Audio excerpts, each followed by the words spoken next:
I have a quick question about Zach. Is Zach also like accountant by field, or what were you guys like college roommates So too? we met in business school.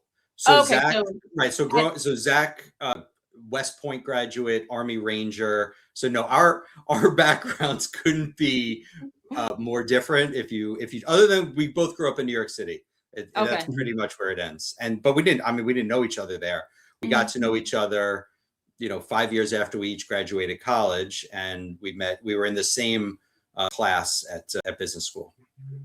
What would you say that meeting was like? Like what? Like you guys just kept in touch, and then like randomly one day he was like, "Hey, let's do a business. Let's do a business. Let's do a Let's do a business. Yeah. business." No, there's nothing random about Zach. He's the most well-read and thought. Like he sleeps like 4 hours a night. He takes more notes about thinking and strategy and what he's planning on doing than anyone I've ever met. So we met because he was struggling with accounting, and he asked around and was like, "I need help," and they were like, "Go talk to this nerd over here." And so that was me. And then so I helped him with accounting. He helped me trying to learn how to lift weights, which, as you can tell, was a complete failure. But he got through accounting. I'm still, weak. But no, we summer interned together, and he talked about like, look, I'm going to start a business someday, and I want you to be the first guy in the door.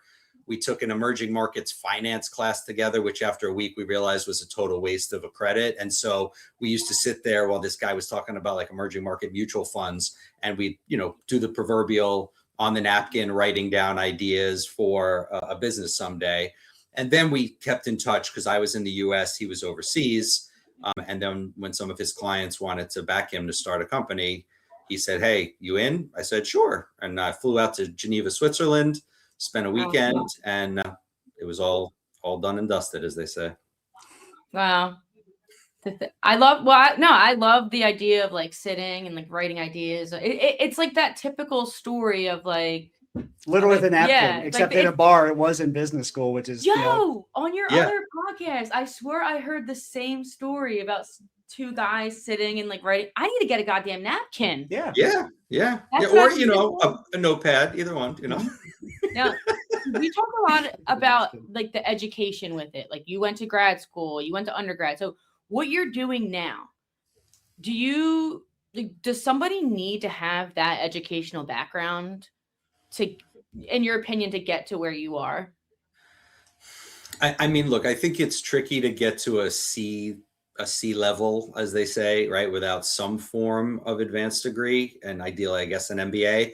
But that said, look, it happens all the time. Obviously, you hear about the ones like the Zuckerbergs or whatever of the world. I guess my question is he 1 in a billion and I'm 1 in a million, right? Or whatever the number is, right? 1 in 1,000. Yeah. In which case, if you want to play the odds, it probably does make sense. That said, I'm a big believer. Like if you're going to go back for an advanced degree, master's, MBA, whatever it is, work for a few years first. Get a little bit of life experience. You come out of college, you don't know anything about who you are, about the world, about anything. So get a job or two, and then hopefully, speak to enough people who have done enough different things to get a feel for, okay, do I want to now spend the next 2 or 4 or 8 years of my life in school working towards a certain thing?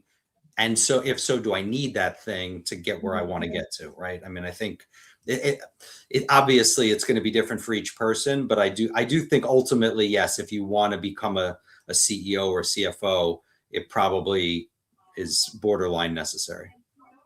Which really, I guess, would be if you want to be a CEO or CFO of someone else's company, that would be it, right?